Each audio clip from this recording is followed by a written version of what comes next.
Hey, everybody, welcome back to Retro Wrestling. I'm your host, Gene Jackson. And I know it's been a little while since we've done an interview on here. I've done a lot of reviews and different things recently. But I recently read a book that I had been waiting on for quite a while. I had not been that excited for a book in quite some time. And I knew this gentleman was just busy as he could be, but I reached out and told him how much I love the book and said, "Hey, I'd love to have you on my podcast if you have the time." And he graciously accepted. So here we are, and I'm very happy to announce this week's guest, the author of Irresistible Force: The Life and Times of Gorilla Monsoon. It's the one and only Brian R. Solomon. Brian, how are you doing today, man? I'm doing okay, Gene. Thanks for having me on the show. I'm flattered. Man, like I said, I don't know when I've been that excited for a book. I was late to the party on Blood and Fire, but I really, really enjoyed it. I read it last year and couldn't put it down because Sheik is one of those guys that just totally fascinates me. And you was able to provide more insight into Ed Farhat than perhaps anyone has in history. And I know we're mostly here promoting Gorilla Monsoon, but since I got you here, selfishly, I've got to talk a little bit about that book as well. Sure. So we'll be mentioning that from time to time here throughout the interview. And I've seen a lot of the interviews done, so I don't want to rehash a bunch of things, but I know my audience haven't seen all of them.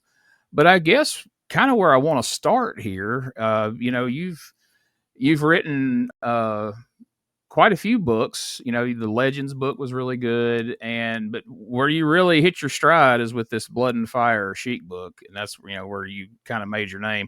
And just to be clear, folks, Brian R. Solomon. When you go to Amazon, purchase these books, because if you just put Brian Solomon, you're going to find a guy with a pile of train books. Yep. He's a railroad historian, so make sure you get the right guy. That's why I started using the middle initial.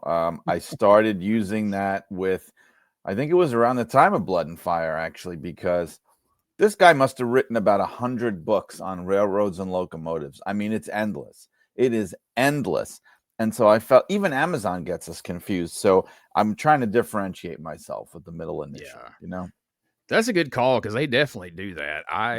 This past year, I co-authored a book with Doug Gilbert about his brother Eddie, and then I did one with Wolfie D.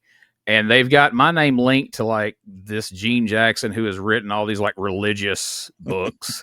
So it's like other books by Gene Jackson, and then they go to the Eddie Gilbert book and Wolfie D book, and then all these religious books. And I'm like, okay, anybody that knows me knows there's no chance that I wrote those books. But and also to mention right here, so we don't forget, Brian, also the host of the very popular Shut Up and Wrestle podcast on Arcadian Vanguard. Man, tons of great interviews over the years there, folks. Make sure you check that out. It's one of my go-to podcasts each and every week. So make sure you don't miss out on that. But what I want to ask you right here at the beginning, like I said, since I've kind of dipped my toe in the water of trying to write books, and you are one of the people that I like. This is who I aspire to try to be able to be as good as this gentleman. So you take two guys like the Sheik and Gorilla Monsoon, and these projects, I mean, this is a pretty tall order to take on, because these are stories that cover a lot of ground. They include a lot of different people, and for some reason, you got to ask yourself, why has nobody else chosen to tackle these? There's got to be a reason, right? I've been asking myself, like, for a few months, like, I'd like to write a book about Jackie Fargo, but there's got to be a reason nobody has, right? And I've asked a few people, and a couple of people in the know, like Scott Teal, were like, yeah, there's a reason. You probably don't want to do that. And I said, okay. He's like, because Jackie Fargo never broke kayfabe till his dying day. He's like, he did one interview with me one time out of character, and he said everything else you would mostly just be speculating on, man. It's just there's nobody to tell his story. So tell me about your process. Like when you're taking on two projects this size and covering this much ground, and there's these high expectations, where do you begin putting these stories together, and kind of what's your process of how you get going on something like this? I personally start with interviewing. Like I start by identifying people who I think would be able to help me to tell the story, or kind of give me insights and memories. And sometimes that's tough because a lot of these people lived long ago, or in the Yeah. case of someone like the Sheik, was very secretive. But you've got to sit there and think about it, like, who are the best people to reach out to? So I start doing that, and I start doing a few months of interviews. I mean, both those books had about 30 or 40 interviews. While I'm doing that, I start to do some research, and usually it takes me about 6 months before I even write the first word, because I'm trying to get a sense of what the story arc is going to be and who this person was. The last thing I want to do, and I wouldn't even do this if that's what it was going to be, because it would bore me, is I don't want to write a book where it's just a collection of facts in chronological order. I mean, that's Right. boring. It's just boring. And I try to actually tell a story, and I think about what are the themes of this person's life and stuff. And so I'm not going to start writing until that starts to kind of take shape in my mind. Like with Gorilla, I started to get a feel for that, where it was like, okay, I wanted to tell the story of the foundation of the company that's now WWE, and how it was happening all around him, how he was an outsider who came into this world and became one of the most important people in it. I wanted to stress his immigrant background, which is never talked about, how he came Yeah. from an Italian American family. He never was that publicly because of his gimmick. And so there were things I wanted to say about this person, how he was universally beloved. And I also started thinking of it almost in terms of, without the sinister overtones, but in terms of like a mob book, the story of somebody who winds up deep into this secretive, territorial kind of world, and what that was like. So, that has to start to happen before I start to actually write. Yeah, that makes a lot of sense because I'm sure there's times with some stories where you kind of have an idea in your head of where you want this to go, and as you start talking to people and as you start looking into things, you're like, well, wait a minute, that isn't where the story goes, and you have to kind of adjust as you move forward, I would think. Yes, you can't force it into what you want it to be. You have to be very careful, and you have to be prepared. Like I said, like you're saying, to change direction, to let the facts dictate where you want the story to go. Like, I didn't know what the story was going to be at first. Like, I remember Valerie telling me, because when I wrote the Sheik book, there were a lot of skeletons in his Yeah. closet. That's pretty typical of a lot of wrestlers, especially of that era. There's things the family doesn't want people to know, blah, blah, blah. So I tend to be very cynical, always thinking like, oh boy, what am I going to find? What dark secrets am I going to uncover? And so one thing that happened was, I remember one of the first conversations I had with Gorilla's daughter, Valerie. She was telling me how, there are no skeletons. Everything, he was really above boards kind of guy. And, she said one of the things about his, one of the only, I don't know, skeleton, she goes, well, he liked to smoke and he liked to gamble. And he was married once before. So, and that's it. She goes, you're never going to find anything else. But when I started to do research, I wanted to learn about that first marriage. And I learned that it was somebody he married that he met in college, very young. And also that Maureen had been married once before, and she had Joey and Sharon from her first marriage. And so I started, when I started looking into the timeline of it, I started thinking, oh boy, I hope this isn't some dark, like, secret, like they were Yeah. having some crazy affair and I'm going to ruin Gorilla's reputation and poor Maureen. And I was getting really nervous. Like, what story is this going to be?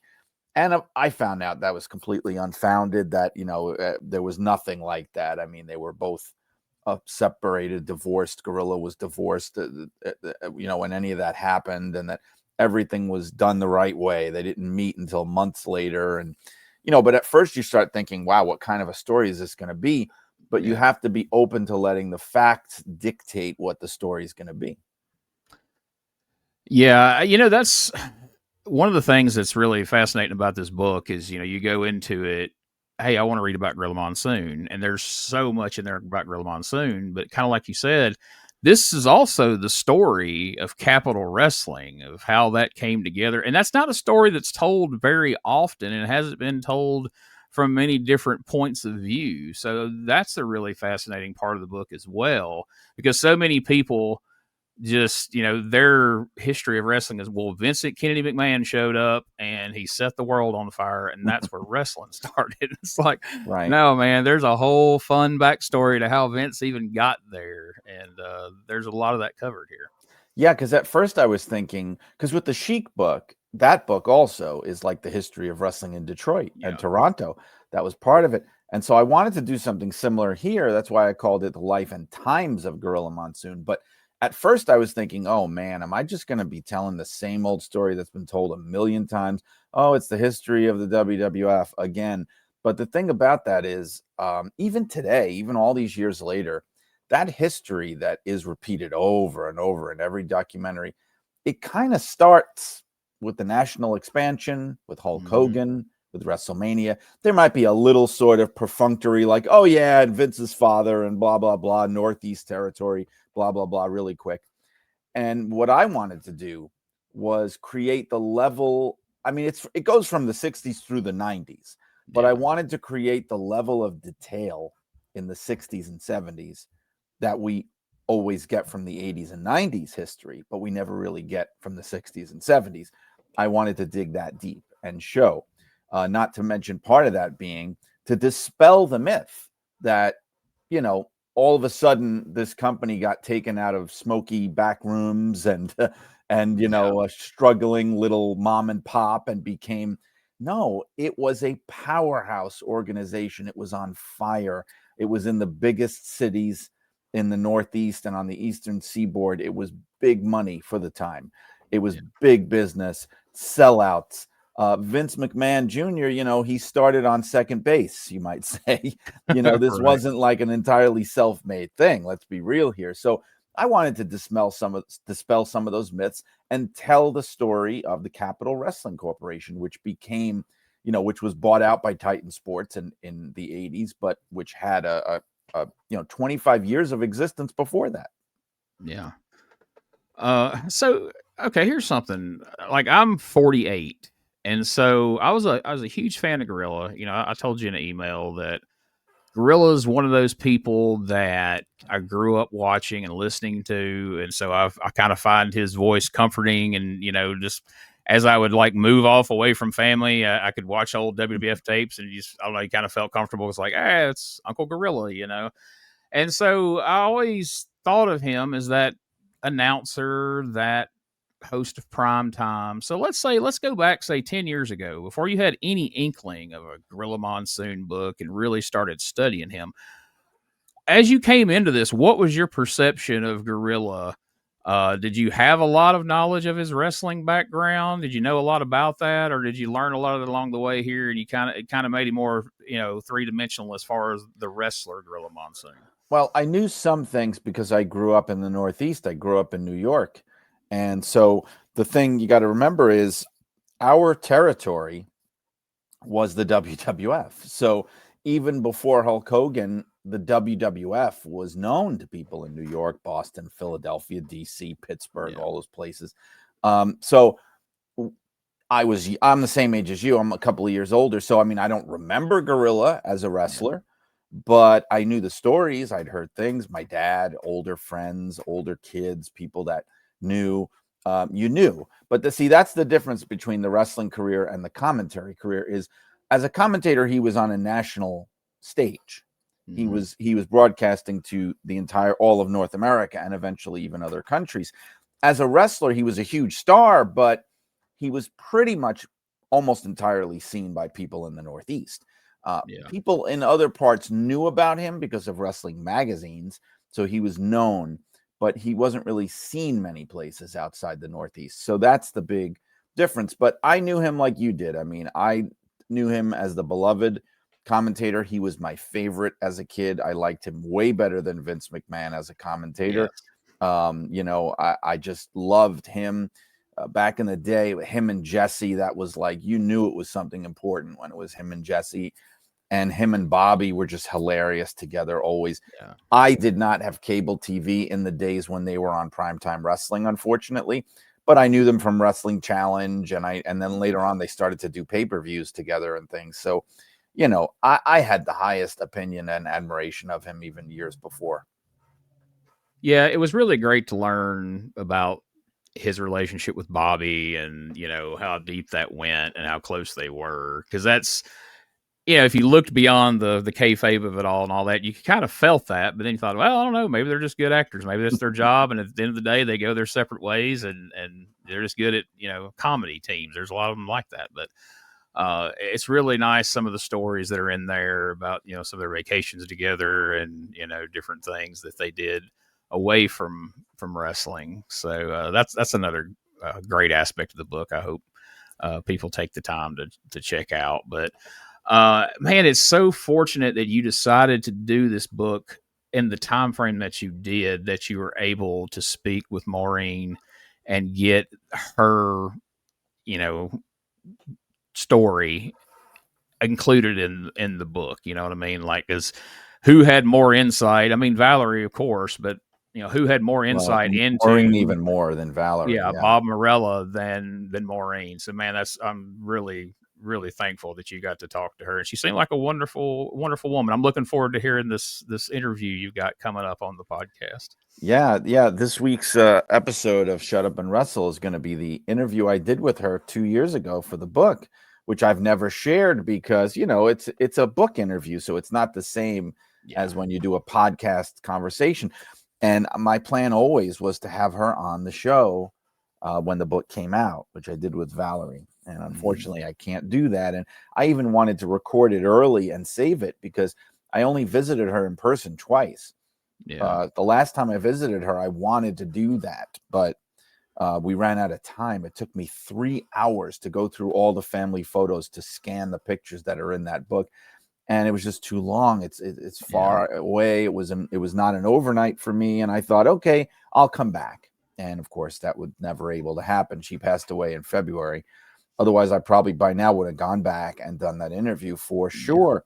But I was glad that she got to be a part of it and that she trusted me. The book is dedicated to her. And I know right before she passed, she had been, Valerie had been sharing the manuscript with her, at least, and reading it to her. I don't know how far they got, but I know she at least got to hear some of it. That's good. That's really good to know. And man, that's a big word you just said there, the trust. Trying to build that trust with people. And I know, like, for like the Sheik book, I know the Sheik himself, was very distrusting and very secretive, and I'm sure that carried over to the family. And I've heard you talk about, some of the things that were the difficulties in trying to make that work with the family. But as far as like the interviews in general for both of these books, do you find most people pretty forthcoming, or are a lot of people guarded until they kind of see if they can figure you out if they don't know you? And I know you also run into this whole people, the carny, I need money type thing from a lot of these old wrestlers. I'm sure it's quite the maneuvering to get what you need for these books. Yeah, I think most people are forthcoming, honestly, but of course not everybody. And I was never able to get Eddie Farhat's family to work with me. And like you said, I think some of that distrust bled over. I had been talking to his sons, Eddie and Tommy. They passed away, and that kind of complicated everything because I think they were actually considering it, but it never came to be. And I got to know, thankfully, I got to know Sheik's granddaughter, Susie, and his daughter-in-law, Carrie, after the book came out. And they're wonderful people. It was so nice meeting them. And I just wish that we were able to kind of connect before the book was done, that kind of thing. But yeah, the carny stuff is disheartening a lot of times because a lot of these guys in the business, it's like everything is a hustle to them, and that's how they view life. Everything is just, how do I make money off this? It's an angle. So they look at these books only as a hustle, a way to make money. And so therefore, anybody that's doing it, they must really only care about money. That's really why they're doing this. And so, they have these ideas about it that if you really know about how books are written and how journalism works and things, you would understand the difference. It's like everything to them is a commodity. So I have my life story is my property somehow to and you have to pay me for it. And thankfully that never happened with the Morellas. They were so open and they understood the difference. It's like, I always say this, but if I decide to write a book about, Ronald Reagan, right, and his life story, I don't need to go get his family's permission to write the book. I might try to do it if I want to do like an authorized official book. Yeah. But I don't have to. I don't even have to have their participation. I don't have to pay them. I mean, that's a, kind of a crazy idea. It's journalism. It's like you could write about whoever you want and whatever you want, as long as you're not libeling somebody, right?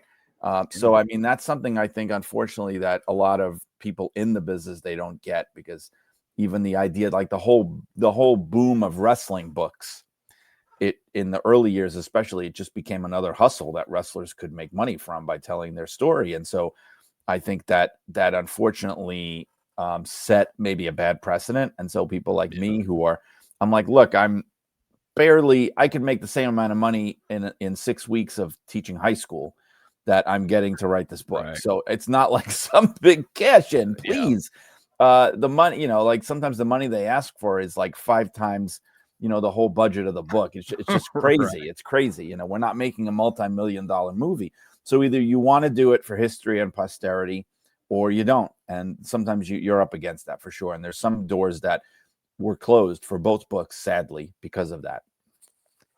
Yeah, it's a wrestler mentality, or at least the old school wrestlers, because I know a lot of different wrestlers from over the years. And even doing podcasts, you're running that from time to time, like, well, what's it pay, brother?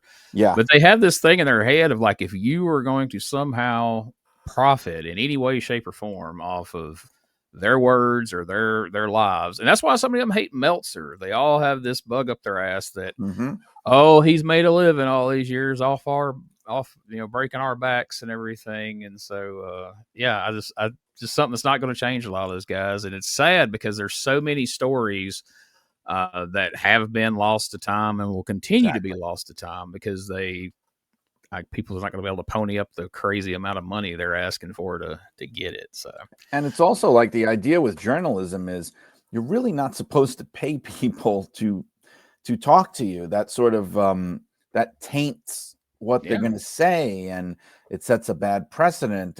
If everybody that I interviewed for these books, I did 30, 40 interviews.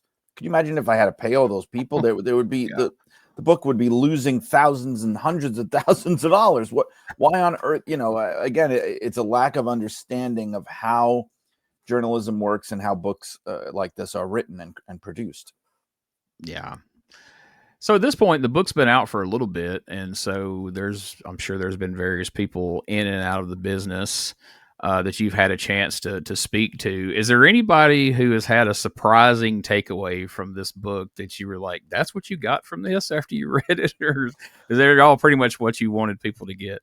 No, I mean, it's been really entirely positive. There's been nothing like that. I know, like, I especially cherish the reactions from people who knew him. That's the thing. Yeah. So, like, I was on the Briscoe and Bradshaw podcast, and and I actually interviewed Jerry for the book, but it was nice to hear from them and some of their recollections and things that tie into the book. In fact, Jerry told me some things that I didn't even know about. And I said, you should have told me that before, Jerry, but like, that's gratifying. Like Tony Chimmel and Mike Chioda, people that loved him, to hear from them and to hear what they thought, and, how everybody seems to really feel like I got it right. That's a very gratifying feeling for sure. Yeah, I mean, I guess that had to be a scary thing for you. Like you said, at that one point when you're looking into the previous marriage, it was like, Gorilla Monsoon is the universal good guy that everybody loves in wrestling and nobody has a bad word to say about. And he's known to have like the greatest marriage in marriage history, even outside of wrestling.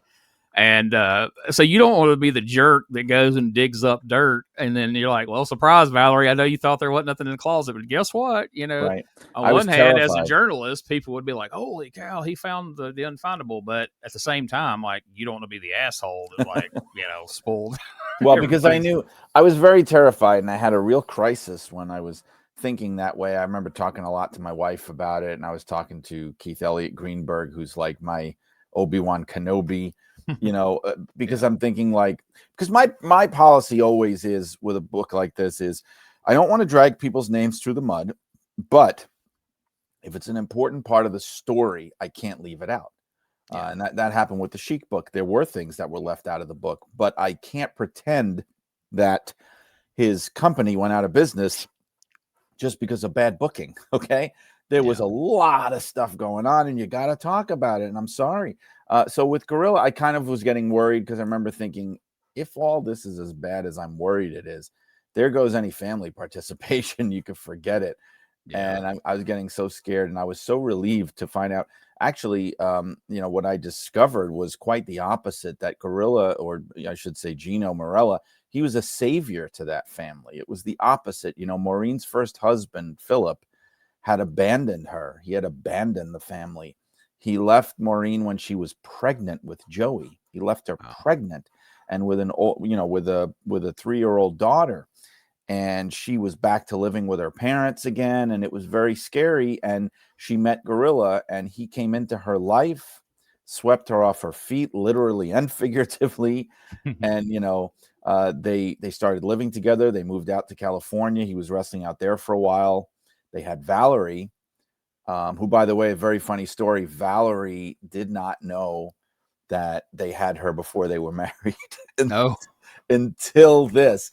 And her mother, she went to her mother and said, "Mom, why did you tell me this?" And Maureen was very, I mean, we all laugh now about it. I met them Yeah. all, and Maureen was very secretive and private about things like that. And I think she was embarrassed about things like that. She didn't want people to know that they lived together without being married. She was from that older generation.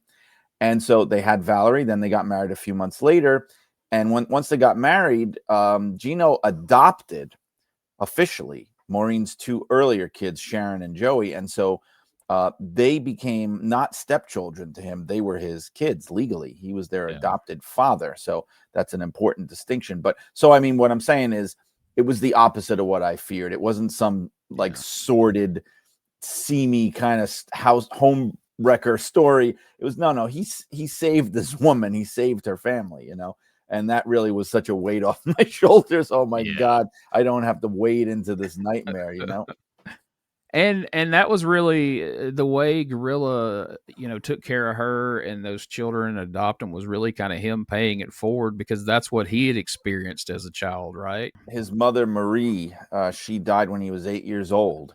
She had kind of a freak household accident. She stabbed herself on a rusty nail, and she wound up getting gangrene, not treating it properly, believe it or not, just from that, blood infection, all that kind of stuff. Oh, And she no. died, and she was in her 30s.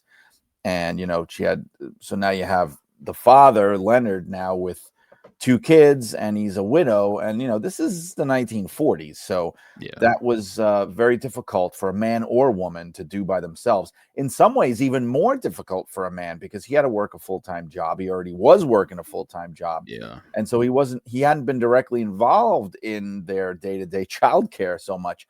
So eventually he remarried, and his second wife, Connie, she became like their mom, and Gino would always just refer to her as his mother. And yeah, he took that with him, definitely, that kind of charity, that kind of sense of you don't have to be somebody's biological child to love them like they're your child. And you're right, he did pay that forward, and not only with Joey and Sharon, but later in life with Victor Quinones, who we treated like a son, almost to the point where everybody thought he was his son. That became the narrative. Until this book, which I hope I finally have buried that urban legend 6 feet under, because it's not true. Yeah, that's one of those things that I had read and heard over the years. But I didn't realize that Joey wasn't his actual son until this book, actually. So okay, wow, yeah. Yeah. Well, I yeah, I mean, I knew, but I didn't know. I guess I kind of assumed when you hear adopted, I just assumed that Maureen and Gino had adopted him together, I didn't know that there was a previous marriage and a previous father, and I didn't know about that kind of stuff. But yeah, and so he and Sharon were both Maureen's children from before she met Gino.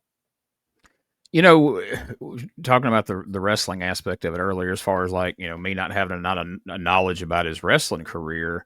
And I totally get what you're saying about learning about him through relatives. Cause that's what, like, I grew up in the Jerry. I grew up in the South, so I grew up in the Jerry Lawler era. But my dad and my uncles would tell me about Jackie Fargo with the interns and all those people, and I feel like I saw them, even though I didn't. So Same I thing here. totally get that.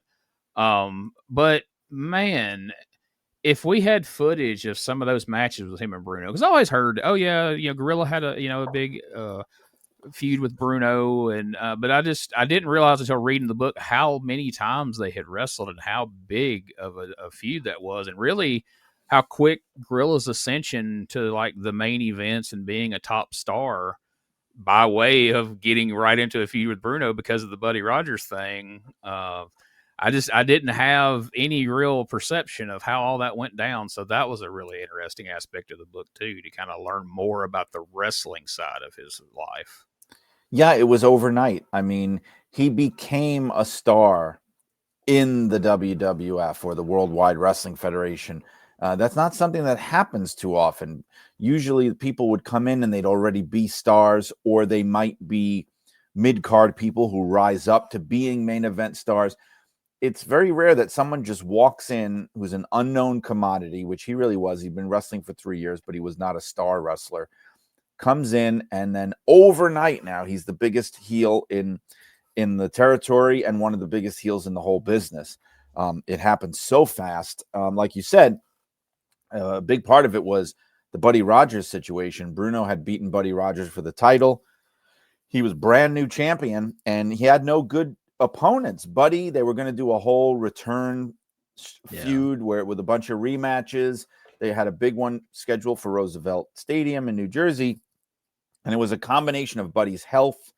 He was getting older, and his politicking, which really turned off Vince McMahon and Sr., and their relationship soured. And it was Killer Kowalski who made the introduction to Gino, because they had gotten to know each other in Japan. And they took one look at him and they were just like, we could do something with this guy, and he went from the friendly, smiling, Italian babyface singing opera before his matches to the Manchurian Giant who never talks, and he's a monster and a beast, and he has Bobby Davis as a manager, and he gets plugged into that Roosevelt Stadium match in October 63, and boom, he came in July, started squashing everybody, gets the title shot October 63. It's some crazy disqualification brawl, police riots, a fan smashed a chair over Gorilla's head, gave him a concussion. I mean, it was absolute chaos, and it made headlines, and it made him a star. It got him mentioned in the magazines. And then, like you said, they wound up wrestling each other hundreds of times. Gorilla Monsoon was the most frequent challenger to Bruno Sammartino's world title. Between 1963 and 69, they had something like 300 to 400 matches. Wow. And 7 of them were at the Garden. They had about 5 or 6 in Philadelphia. They had only 1 in Boston, but they wrestled all over, many in Washington, D.C., you name it, Pittsburgh, because that was Bruno's territory, all up and down the coast. And there's no way to see any of it, not one moment. Somebody pointed out to me that there was a documentary that ABC News had done in the late 60s, where I guess it was about Bruno. They did a feature on Bruno. And during that, there is a clip of maybe seconds of Gorilla in the ring with Bruno that they used in there, which is weird in a way, because it makes you wonder, does ABC have the footage of this whole show that they were recording clips from? Does anyone have it? But it's never surfaced. In fact, the only footage you can see of Gorilla Monsoon wrestling as a heel in the 60s, you could see a little bit of what he did in Calgary when he was still Gino Marella, and you can see him in Japan in the 60s wrestling as a heel. But that's it. That's really it. Unfortunately, that was the era. So you just have to go by anecdotal evidence and people's memories and stories, and reading results and things. Newspapers are good, actually, because the newspapers back then, they covered a lot of pro wrestling in detail. And so you get, like in the book, I was able to include a blow-by-blow description of that Roosevelt Stadium match, even though you can't see it, because the newspapers described it in every detail. Same thing with the 70-minute time limit draw that they had at Madison Square Garden. described in detail in the newspapers. Wow. That's amazing to think of, that wrestling was looked upon like that back then, that they would actually go into that much detail in a newspaper like that. That's awesome. We'll return after these messages.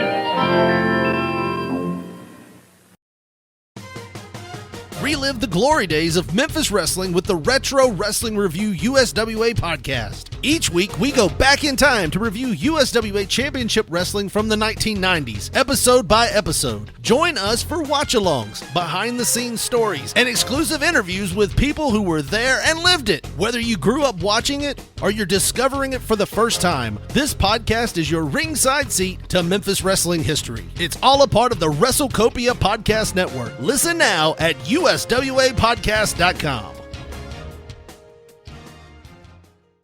Hey guys, Ray Russell here. Lots of new stuff happening here at WrestleCopia. If you haven't checked out our website at WrestleCopia.com, it's a great way to keep up with the latest episodes of all of your favorite Copia programming, from the Wrestling Memory Grenade to Regional Wrestling with the Territory Talk, the Wrestling Stoop with the legendary Bob Roop, and of course all of those programs also available at your favorite podcast streaming platforms. And if you want to stay up to date with everything going on in the Copia world, all the latest news, random thoughts, fun videos, pictures, and more, make sure to join the more than 33,000 followers over at Facebook.com/Wrestling Grenade. Don't be left out.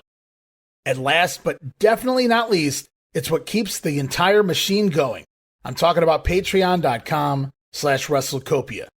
We appreciate your support in helping us pay the bills to keep the WrestleCopia Podcast Network running and enabling us to continue to bring you all the quality programming that we offer.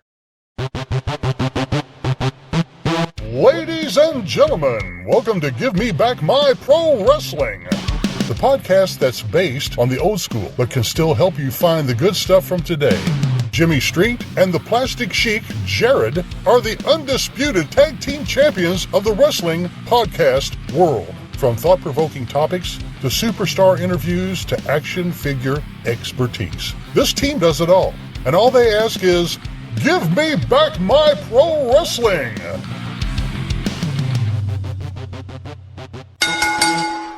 Every other Thursday, wherever you listen to podcasts.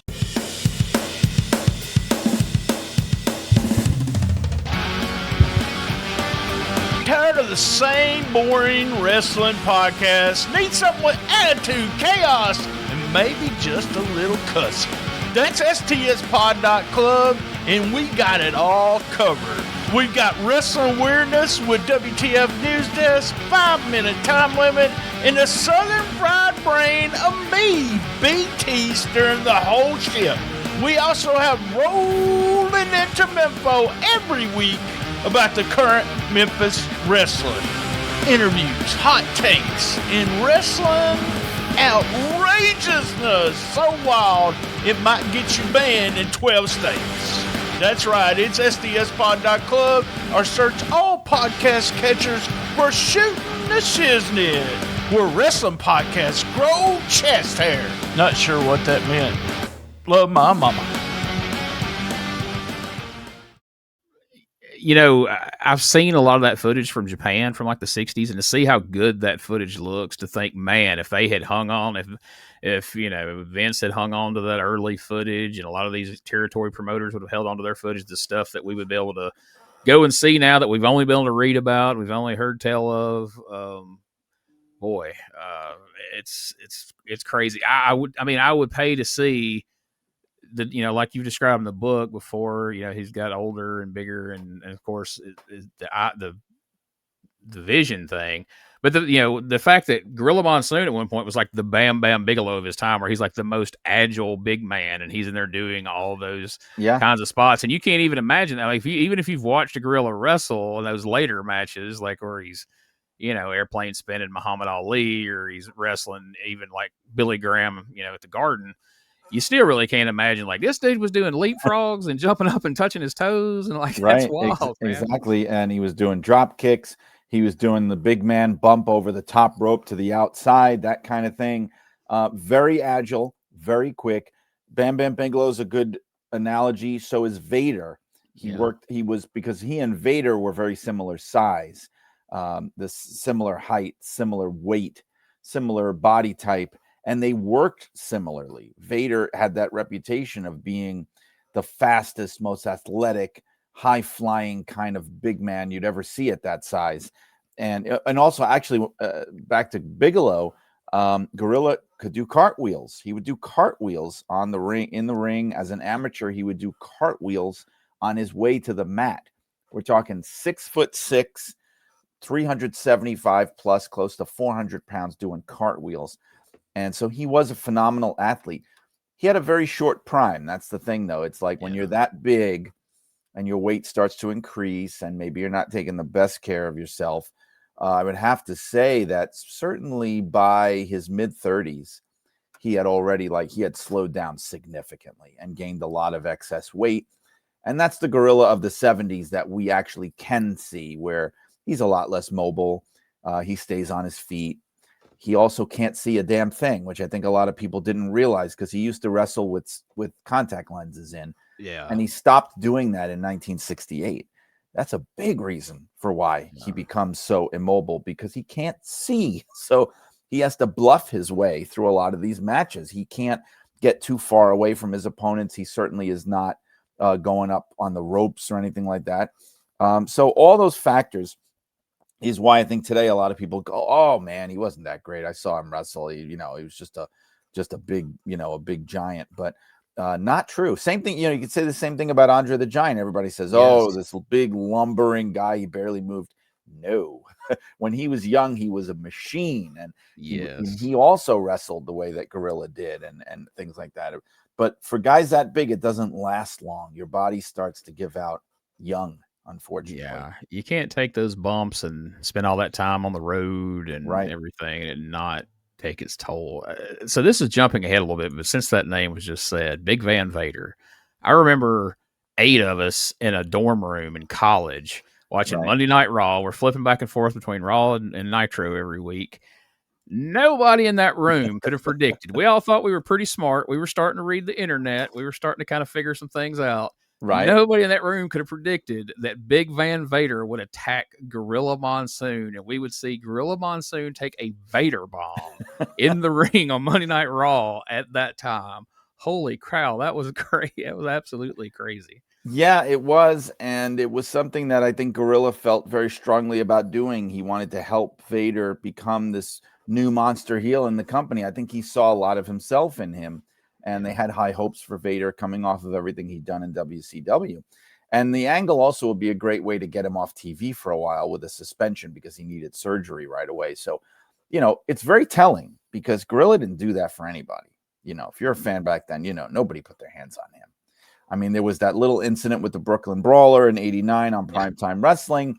And right before the national expansion in '83, they had done an angle with Big John Studd where he tried to do the body slam challenge, and Studd attacked him. But that was really just for the Northeast audience. But for people to see that on Monday Night Raw, that was crazy. That was absolutely unheard of, that he would put his hands on Gorilla Monsoon.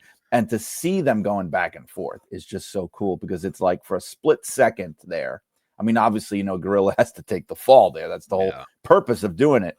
But for a split second there, it's like all of a sudden he's Gorilla Monsoon again.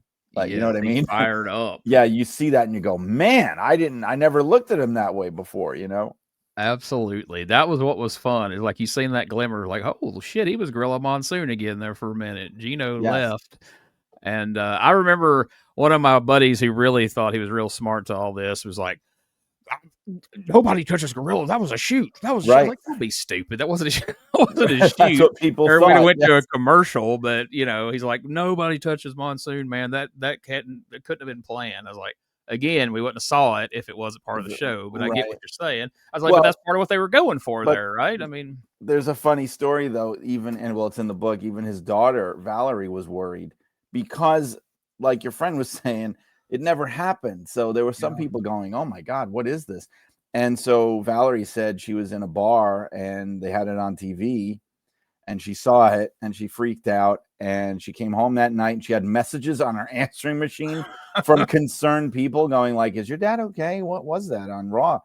She called him up. He got on the phone with her. Dad, are you okay? What? I don't, is everything all right?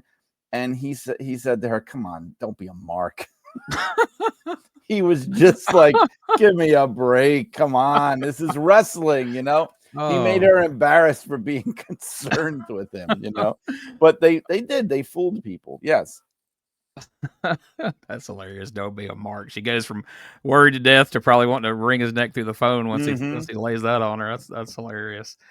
Gorilla was in such a unique position with Capital Wrestling, becoming a part owner at that age and stage of his life and career. And I know that they originally were looking at Bruno because, just like I say, I'm from the South. I compare everything to Memphis. Jerry Jarrett made Jerry Lawler a co-owner because he was the top guy.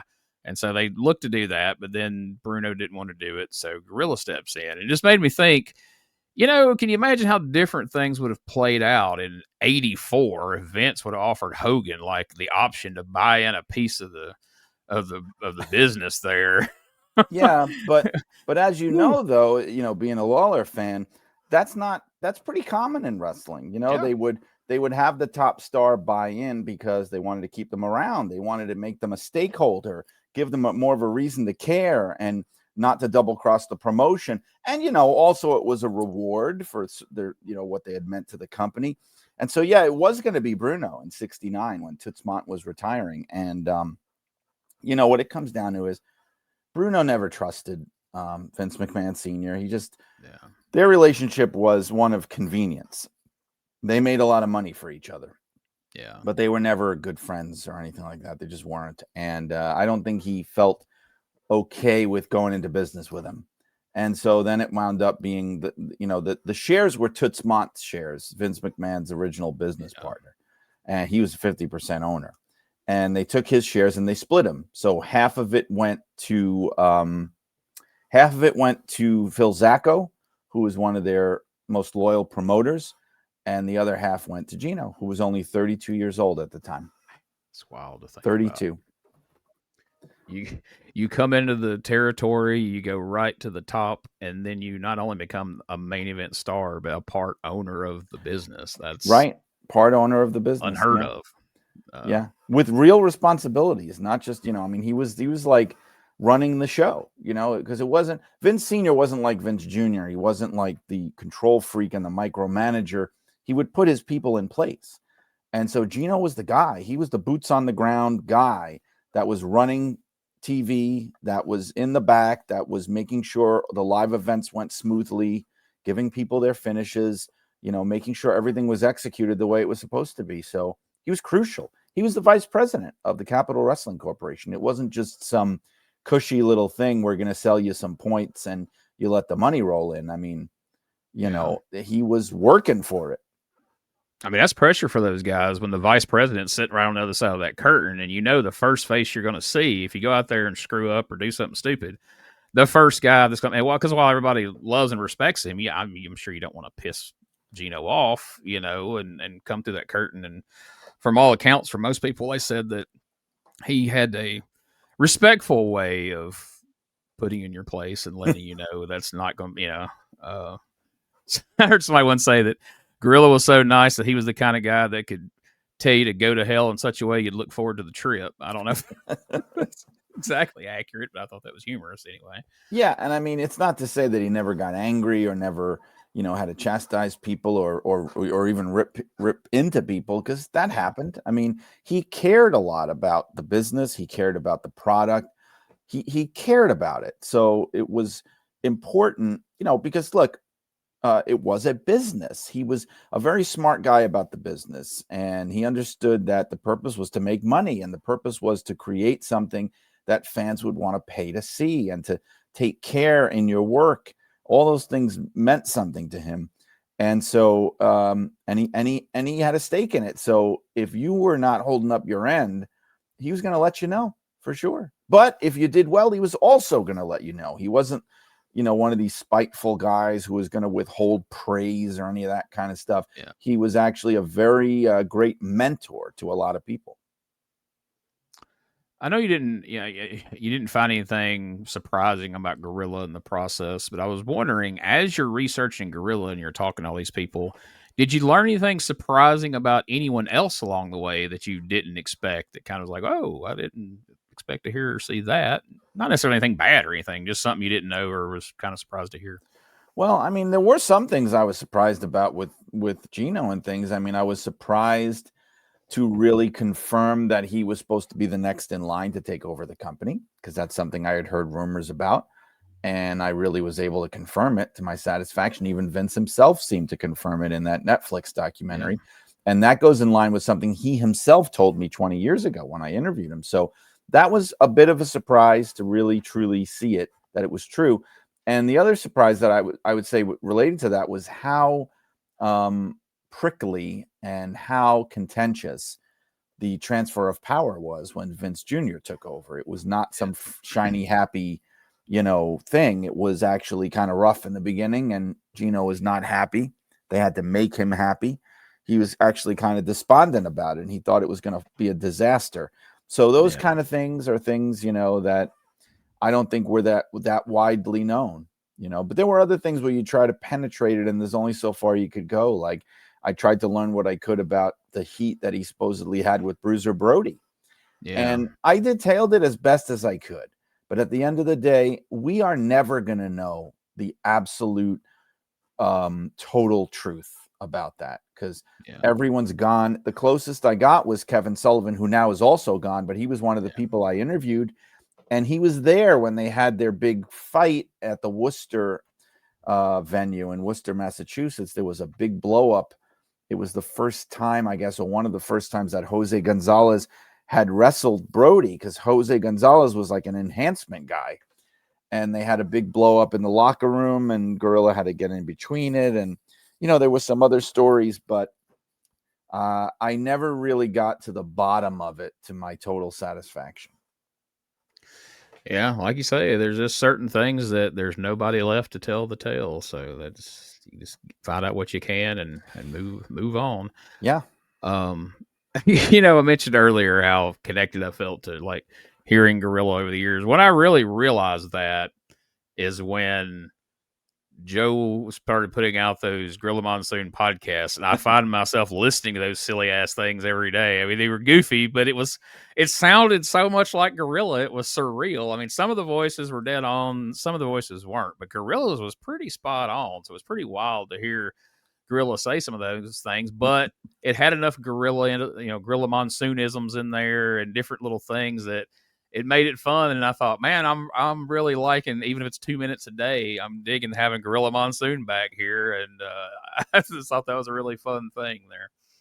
Yeah. And I mentioned them briefly in the book, and I talked to Joe about that, because what I said was that he wasn't that far off the mark. I mean, as outrageous as it was, he would kid around like that behind the scenes, and there are a lot of outtakes. I don't know if they exist or not in the WWE vaults that sound a lot like that, of him just busting people's balls, having fun, saying things that you would never want to make it to air. That actually happened. It's not that far out of character. And I think he was happy to find that out, Joe. Joe was. Did Valerie ever hear any of those? What was her take on those? Yes. So Valerie had spoken to Joe about it, and she thought they were kind of amusing, but like the thing she told me was that my dad didn't talk that way. And I remember kind of saying, like, maybe not to you, he didn't talk that way, but there's people who have told me, that was kind of like that, and worse, the things that he would say behind the scenes just to like crack people up. And he would like to do that to the producers, where he would just say these horrible things so they wouldn't be able to use it, and they'd be like, whoa, cut. And he'd be like, well, what did I say? What's the matter? What's wrong? He liked doing stuff like that. Some of those Mean Gene outtakes have turned up. So I don't know. Maybe some Gorilla ones will turn up one of these days, because I don't know who's running that YouTube for WWE now. I think I've heard that you do. And man, they're pulling out some gems here recently, and they seem to be kind of listening to what people are saying and what they're wanting to hear. So I think if we keep saying stuff like that, putting it out there in the ether, like, hey, we want to hear some Gorilla Monsoon outtakes, maybe they'll find some. Well, they posted one thing where there were some outtakes from Primetime Wrestling, and it was from the episode where they were looking for Andre the Giant's training camp in the woods. Yeah. And in 87, and there's some funny stuff on there where they're just goofing around and making each other laugh. And at one point, Gorilla refers to Bobby as Wheeze instead of Weasel. He calls him hey Wheeze. And Bruce Pritchard comes into frame and he just goes, wait a minute, Wheeze? And everybody starts laughing at it, like stuff like that. It's very funny stuff. I love the clip from Primetime where he broke Bobby with the rats line where he said hot and cold rats. And Bobby actually, he just loses it. He just can't cover it up. But. Yeah, because the funny thing is, like, Gorilla would laugh a lot. But that was easier because, it's not really breaking kayfabe because he's laughing at the ridiculous and foolish Bobby Heenan. So you can it doesn't really mess things up. Bobby had more trouble because Bobby couldn't laugh at Gorilla because that would really compromise his character. He had to just be disgusted. And, so there were times where he was really, really fighting it. And that's the most infamous one where he is just losing it. It's very funny. Yeah. Well, what is do you have one particular Gorilla Monsoon-ism that's your go-to or your favorite? There's a couple. I always loved when he would refer to Captain Lou Albano as the biggest walking advertisement for birth control that he'd ever seen. I like that one. And Gorilla was always known for roasting the referees. That was the thing. He would tear them apart. And I remember he would say, come on, ref, do something, even if it's wrong. That Gilberto Roman, man, he would wear him out. Jack Lotz, all those guys he would write. You know what's funny? If you notice, the one guy he never does that to is Dick Worley. And he and Dick were actually great friends. So that might have been why he never gave him any crap. I usually get a highly unlikely and at least once a day at work, and nobody else really knows what I'm talking about. And I was always a fan of Fountain of Misinformation as well. I thought that was a snake in the grass, like a thief in the night. Yes. All right. A couple more things. I'm not going to take up too much more of your time, man. I really appreciate this. I do want to ask like one more question or a couple about Blood and Fire. Sure. So, when you came into that, how different was your perception of Ed Farhat coming out of that project, looking back on it, than it was going into it? Boy, well, the thing is, I didn't know anything going into it. All I knew was the character. So pretty much everything that everything beyond that is something I learned from the book. I mean, I knew nothing about him. I didn't know his family background. I didn't know that he was Catholic. All these kinds of things. I didn't know, about his family. I knew that he was the promoter in Detroit, that he owned the territory, right? But I didn't know about the behind the scenes stuff of big time wrestling. So I knew he was a huge star, but I didn't know, all the behind the scenes stuff. And also the idea of how far he took the character. I was very interested to delve into that because it's very telling that even to this day, or at least before the book, you had people who just like really believed that he just was that way all the time, all the time. And I would say, well, that's really not possible. I mean, think about this, he's a businessman. He's got kids. He's a husband. I mean, obviously, so it was like finding where that line was. Like, for example, he made it a point that any time that he was in public around people who weren't wrestling people, he was going to be in character. And that was an extreme character. So that means his wife, Joyce, had to do everything for him in public. He would even do it sometimes at family gatherings. If there was a lot of family that, was not close family, he would do that.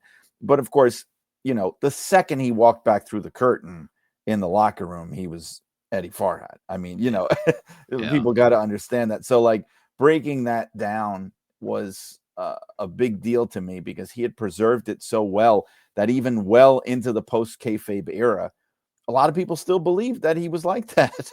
Yeah, that's because you can't dig up that Ed Farhat shoot interview. There's not any like footage of him out of character that I've seen. I think somebody says there's a tape floating around somewhere where he spoke out of character briefly, but I've never heard it. Well, Fumi Saito, the Japanese wrestling historian, told me that in the 90s he did like a shoot interview with him on an audio cassette.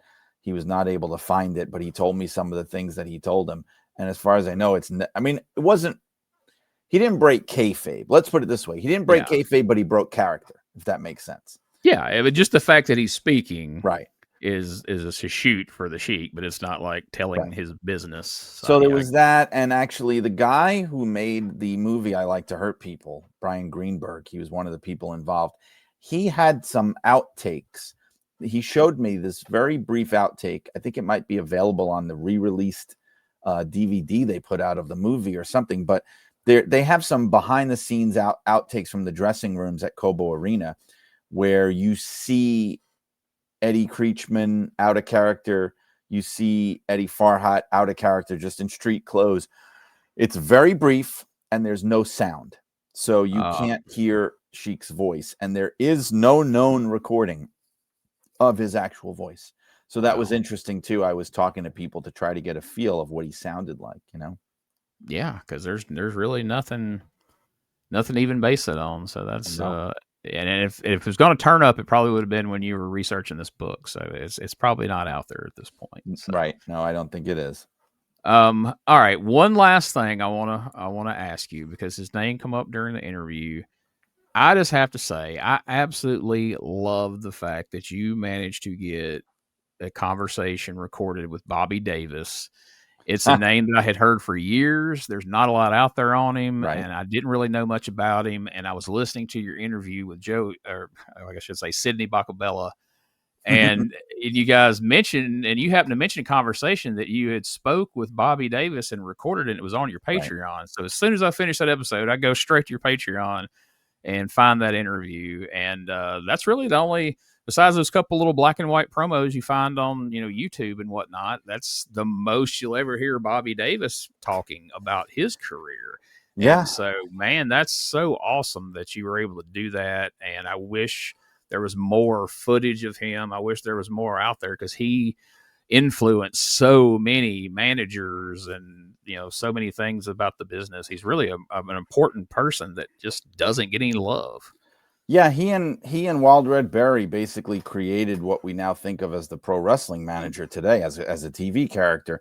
And that interview is one of the proudest achievements of my whole career doing wrestling stuff. Like, I was hunting him for years, and I finally found him because of a tweet that Corey Graves had made.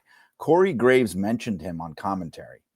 He mentioned, like, to quote the great Bobby Davis, and he said something, and he got killed on Twitter because no one knew who Bobby Davis was, and they were like, they thought he was trying to talk about Bobby Heenan. They were like, trying to call him out. And he's like, no, I mean Bobby Davis. And I tweeted about it, and then through that, Bobby's brother-in-law wound up getting in touch with me. Wow. And saying, if you want to talk to Bobby, I know how to get him. I was like, do I want to? I've been trying to find him for years.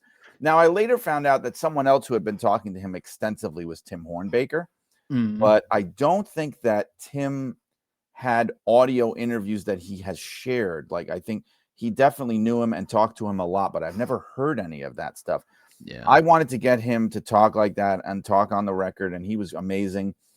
And I made it available for free on Patreon because I just wanted to get it out there. And like I said, I think it's the only thing he ever did like that.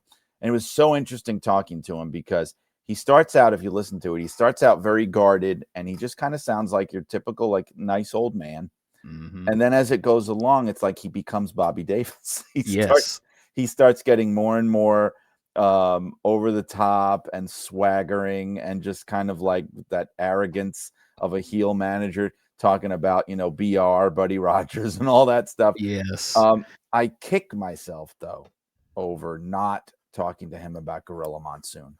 Yeah. Because I did not know at the time that he was Gorilla's first manager in the Worldwide Wrestling Federation, because the only manager that had ever really been talked about and that Gorilla ever talked about was Wild Red Berry. So I found out, no, Wild Red Berry was his manager in the second run when he came back from California in 67. But on the first run, 63 to 65, it was Bobby. And I wish I'd known that, because I would have loved to have gotten his take on that. I got him to talk about the Sheik, and so there's stuff in the Sheik book, but I did not talk to him about Gorilla. Well, it's still a win. It's still something you should be proud of. I'm glad to hear that you are that proud of it, because I'm proud for you. I sent people that time after I've listened to it several times, and I would send people like, you know who Bobby Davis is? No, listen to this. I'd send them a link to it. It's like, check this out. And I wrote an article about him here recently and put it on the website. And I just, man, that's really cool that you was able to track him down. And I'm just glad that there's so much interest in this, Gorilla Monsoon book. I've talked to some guys that have written a lot of books about wrestling history and guys from that era, and they're like, man, there's just not enough interest for it, and there's just not enough people that want to read it. And I'm just kind of moving away from it type thing. And like I said, that's kind of why I was told, like, don't mess with a Jackie Fargo book. Not enough people would want to read it to even be worth doing. But man, people, you've pushed this Gorilla Monsoon book and kept people up to date on it through, the whole process. And man, I just seen people, it just blew up online. Everybody sharing, they're holding their book up, and I know it's crazy. It's awesome. It's crazy. But see, that's the challenge. Like what you said, I love to write about wrestling history. I love to write about the old school stuff. I love to get into the territorial stuff. The problem is finding subjects that are going to have a big enough appeal. Now, look, I'm not going to say don't do a book like Jackie Fargo. I mean, there's a place for this kind of scholarship. Not everything has to be like a huge seller. I mean, there's people, look, I'm an English literature major and a professor. There's people who will write an entire book all about, one scene in one Shakespeare play. Okay. Right. And it's a whole book. Now they know it's not going to be on the New York Times bestsellers list, but it's going to expand the knowledge that people have of that subject. And so the thing with me though is I want to have a big readership. I'm not one of those people. Like I need to know that a lot of people, it's connecting with a lot of people. It's just how I am. And so that's a challenge because I have to find subjects that overlap. So Gorilla was the perfect one for that because everyone knows him. He's not some obscure character. He was known by a national audience. People grew up with him, but also he has roots that go back to those territory days of wrestling. And so I can check both boxes. I could write about all this 60s stuff without saying, oh my God, I hope people are going to care about any of this, because the name sells the book. And the guy, the cover, I purposely did not put a wrestling picture on the cover of him, which I would have loved to do, but I wanted him on the cover the way most people know and remember him. So it's almost like a Trojan horse of old school wrestling information. You know what I mean? And then that's tough. Like I would love to write a book about Toots Mondt. I would love to write a book about Jack Pfeffer, which I understand someone's doing. I even thought about writing a book about Antonino Rocca, and I might do that. But, you just have to make peace with that. It's going to have a much more limited appeal, Yeah. Well, when you hit Gorilla Monsoon, I thought, man, I'll be interested to see where he goes next, because it's going to be challenging to find anybody that, like you said, covers that whole era from 60s into the 90s, and people know him from then and now and all that. So I have faith that you'll figure it out. You always do. But man, great book. Congratulations. And thank you so much for taking the time to come talk to me on this show, man. It's a thrill as a podcaster, but just as a guy who really enjoys your books and your podcast, it's a pleasure to sit here and talk with you, man. Thank you so much for your time. Thanks for having me, Gene. It's a pleasure to be here. I could talk about this stuff all the time. So thank you. All right, man. Well, we'll touch base with you in the future when we find out what you got going on next. And in the meantime, folks, check out Shut Up and Wrestle each and every week over on Arcadian Vanguard. And again, this week, Brian is we're releasing this on Thursday. So coming up, Brian is releasing, he has released his interview with Miss Maureen Arella. So thank you, folks. We'll see you next time right here on Retro Wrestling.